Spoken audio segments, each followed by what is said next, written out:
Hey everybody, Cody Menz here. A little bit of a, preview of what's currently being rumored as a marathon that's supposed to be starting January 28th here, so this Friday. And I think this is pretty likely because Wargaming's already announced a micro patch coming January 26th. So basically the evening of January 25th into the 26th, which most likely will coincide with them adding possibly a small little update to the WZ-114 as you see here. They might switch a couple of stats around, so these stats might change a little bit, but also adding in the marathon details. So this is based off of a couple leaks. One of them comes from the Chinese server directly. Essentially, they've already announced this tank as being a event coming up here, running from January 28th to February 7th. Watt Express here and also Rykozet.info kind of picked it up and is talking about it already. So this is going to be the second Tier 9 premium tank being released, and this is a Tier 9 premium Chinese heavy tank, to be specific. Will also be a 3D style when it comes down to it. And see if I can open this image in a new tab. It's a very small image, but it's going to be coming with a special 3D style. Looks kind of similar to the, I guess, WZ-115A Kulin in a way, with like a dragon or something on it and a bunch of little, goodies. But in any event, though, this should be popping up here any day now in your client. And let's talk a little bit about this tank. Is it going to be worth getting? When it comes to the marathons, most people are familiar with them, where you have 10 stages for the most part and you can get a 10% discount. So unless they change that up, it should be pretty similar to the Strv K marathon, which in fact was pretty similar to the ones before that for tier 8 tanks. Overall, they also have special missions where if you buy the tank ahead of time, then you can do missions to earn the 3D style and other goodies if you're playing the tank. Is this, the right way to release tier 9 premiums? Different, video to discuss things. I'm just going to be going over the specific tank here and give you an idea if it's, worth diving into. Again, the stats might change here. I'm just previewing the tank in my client before the patch, the micro patch that is supposed to hit on the 25th/26th, and before the marathon it's supposed to start this Friday, the 28th. Now, the WZ-111 or 114, excuse me here. It's classified as assault heavy tank. So it's actually got pretty darn good armor. We'll go over, the armor and everything like that. And it's going to update basically most likely in this micro patch to include extra credits and bond, much like the Strv K, another tier 9 premium, which you earn bonds with, and obviously extra credits being a premium tank. Overall, so it only has 4 crew members. That's fairly typical. Your field modifications here, it's nothing crazy when it comes to heavy tank. It's pretty typical. So aiming circle, aiming speed. This was basically terrain resistance, which is going to be extremely useful for this tank. We'll get into that. And then view range and stun. And then finally, you have basically your HE and then your whole traverse and speed. Getting into some more stats though, how's this tank going to play? Is it good? Is it worth it? I think it's going to be a pretty controversial tank, but I think it'll kind of come out like the 122 TM in a way where a lot of people kind of beat up on it a little bit for the low BPM, but it's going to turn out very, solid to play. And overall, it's going to be a pretty consistent tank. So the closest tank I personally think, so I have a few or 4 options up here. The T30 is the least likely, but I threw it in there in a way, just to provide a little comparison for a hold down, heavily armored tier 9. That's what this tank is. Does not ring a bell when you think about Chinese tanks, but that's exactly what this thing is.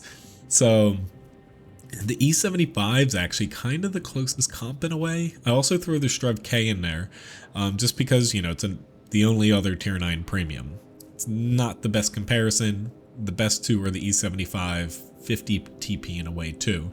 So getting into things, 530 damage, that's really freaking good for a tier 9 heavy. You know, it's one of the highest alpha tier 9 heavies out there, alongside like the E75, 50 TP, if you're including like the TNH with its 2-round autoloader.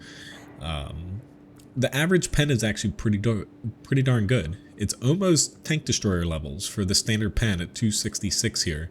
And then your premium round, your heat, 311, which isn't bad either. When it comes to the shell velocity on this thing, so 1271, that's actually pretty darn good for a heavy tank too. So pretty good pen. Not that much penetration drop off as you see here, so 241 on the penetration drop off over 500 meters. That's not that bad. So this thing has really good pen, really good average damage. So getting down here though, you have a pretty darn long reload though. You're almost at the T30 level, you know, just a second off there for just your basic stats. And the T30 obviously has a little bit more pen and a lot more alpha. This thing though, it does have the 10 degrees of gun depression, which only the Strv K in this comparison has. You know, the E75 doesn't have that, 50 TP does not have that either. The aiming time is actually pretty freaking long here. So 3.74 for your just standard, you know, this is your 100% crew, nothing else on it, like every other, you know, tank I have in here for comparison sake. That's long. It has a really long aiming time. So that's something to keep in mind. Offsetting that a little bit is 0.32 accuracy, which once you start throwing crew skills on this, field mods, equipment, that, you know, this might get down to, you know, like 0.27, you know, something like that.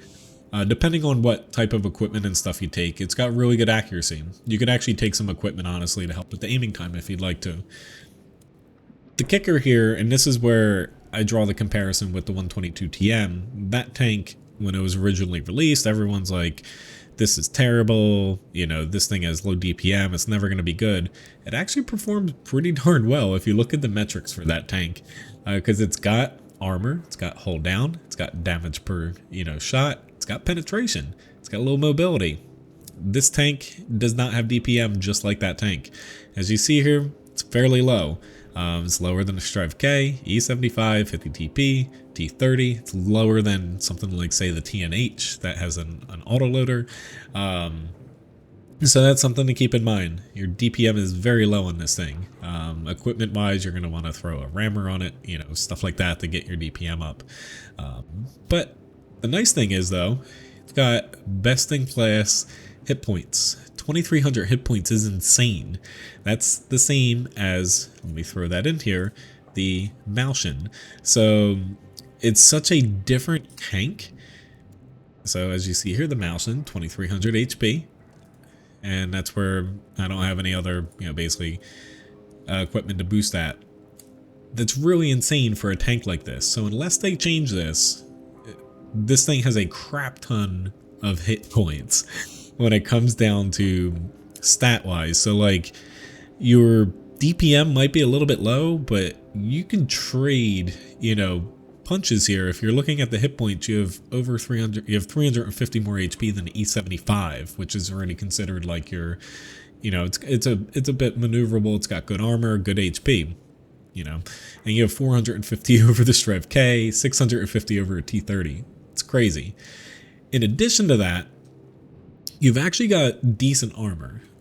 So before I get down through all the stats here, let me just pull up tanks.gg here to show the armor scheme here before we move on, you know, past the armor part. Now this tank, when it comes down to it, it's you're mainly, whoops, sorry, I clicked on the wrong thing here. There we go. You're mainly a hold down tank. So this tank, it's against its own gun here. So, you know, you're already against higher penetration. Armor wise, you know, this is just kind of a live view, and here we are on level ground. You do have a weak spot here.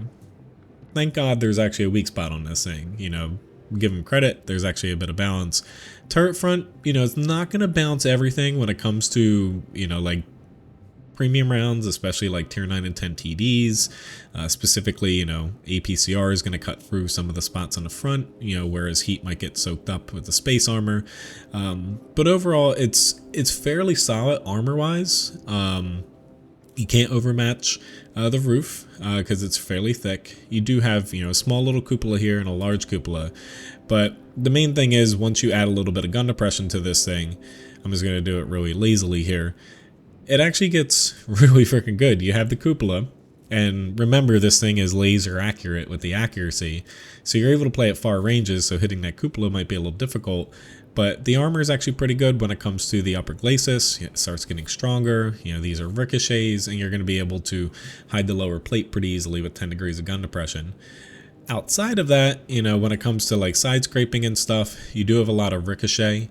You know, bounce options, you know, if they don't overmatch you. And when it comes to the side, you know, overall, it is fairly bouncy on the side. But, you know, if you angle a little bit too much, it's pretty much, it's crap. So this tank, I would consider it fairly well armored because you're able to hold down in this thing. Depending on what's shooting you, like if you switch this up, let's switch this up to just comparison reasons, something at tier 8. And we'll go with something like a medium tank. I don't even know what to pick here. I think the Pantera is actually decent when it comes to that. You're really just looking at the Pantera being able to pen you in the cupola, lower glacis, and especially, you know, angling here, kind of the same thing, where your armor, I would consider this pretty good. Now, moving on to, you know, is it better than an E75? E75 is better, you know, kind of on level ground and moving around, and especially the side and kind of angling and stuff. 50 TP is pretty good. I'd say it's comparable.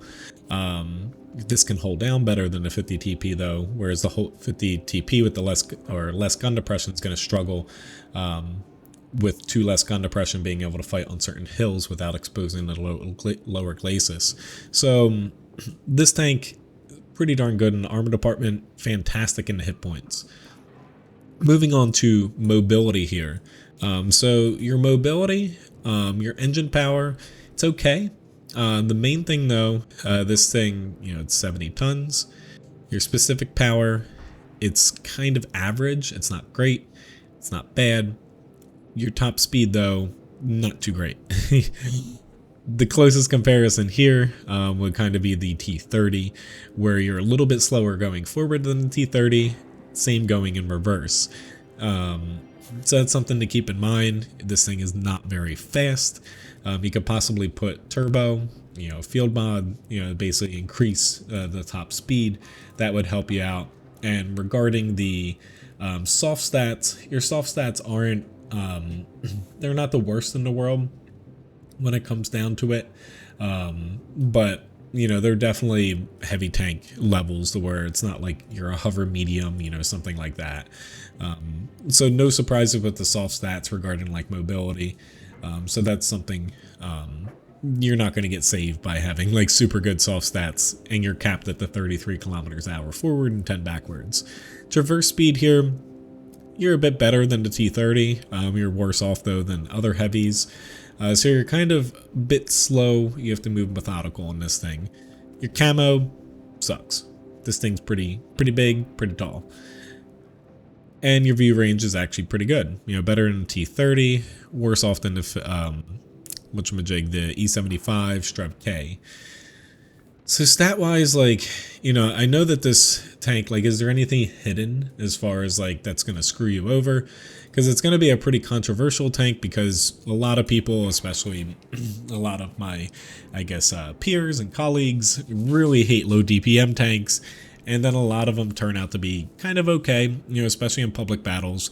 But they're not for everybody. Not everybody's going to like this tank, and that's perfectly fine. So the DPM is definitely something to consider. However, some things that might not be mentioned though, the really good shell velocity, as I pointed out.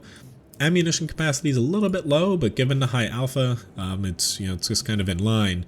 One thing you do want to keep in mind though, so even though you have that great dispersion, you do have the crappy aiming time, your gun handling here while moving, your tank traverse, So I guess moving forward, backwards, moving your hull, and also moving your turret all really suck. So unless these get updated, at the micro patch, really bad. And firing is also pretty terrible too at 7. It kind of suffers the same fate. So the AMBT has a little bit of a knock against it with a bad firing penalty too. So whenever you fire, it's going to bloom very large in this tank compared to others, as you see, worse than like a T30 and stuff. So if you're firing and moving a lot in between shots, it's going to be really long to aim your shot back in with that long aiming time. Something to keep in mind unless they adjust that. So check basically tanks.gg, stuff like that, before kind of making your final decision, whether to get this tank or not. And then I already talked about mobility. Not going to win any awards, but it's also not the worst thing out there. The terrain resistance is, pretty typical for like what you're seeing here, comparable to other tanks. And then otherwise, when it comes down to it, sometimes, so like fire chance, 15% is actually pretty decent. That's something to keep in mind, because sometimes your tank gets set on fire quite a bit. I don't think that this tank will, but overall, do I think that this, would I recommend this tank to people? So that's the tough thing, because a lot of people always ask me that, and this tank, the 3D style, just from the glimpse of it, looks pretty awesome. So that's nice. Not everyone's gonna like this because of the DPM. However, the tank, just given the kind of the overall like silhouette of it, and the turret a little bit towards the front, the height of it, the gun depression, the armor scheme, and it has everything except for mobility, DPM, and aiming time. So it seems like they balanced it to where the rest of the stats, so damage per shot, shell velocity, penetration, gun depression, frontal armor, even a little bit of like side armor potential, because it's got the tricky side setup, like you see typically on some Russian tanks. It's got pretty good V range, hit points. It's really good, top of its class for all of those things, but they balance it out to where it does have that, kind of knock against it with the DPM, aiming time, on the move accuracy a bit, and the mobility. So it's going to be a slow, methodical tank, ridgeline fighter, playing like mid-range. You can trade, versus things if you're not going to be caught in a 1v1 fight alone. But it's not for everyone, because a lot of people like to pew pew pew and run around with their autoloaders and stuff. And, I get that, but when it comes to the videos that you're going to be watching, I personally would recommend going for this tank, because it is something a little bit different. Still don't 100% guarantee or agree with releasing tier 9 premiums, but cat's out of the bag with the Strv K, so I'm not going to change their mind. But overall, I think this tank will actually be a pretty solid performer in the long run. Easy to play, solid tank to play as well. It's not going to be very frustrating to play, which kind of checks all the boxes. Plus, it'll earn you bonds and a crap load of credits, because you don't have to shoot a lot of premium rounds. Anyway, thank you very much for watching this video. Hopefully this helped you out. And yeah, thanks, and I'll see you next time.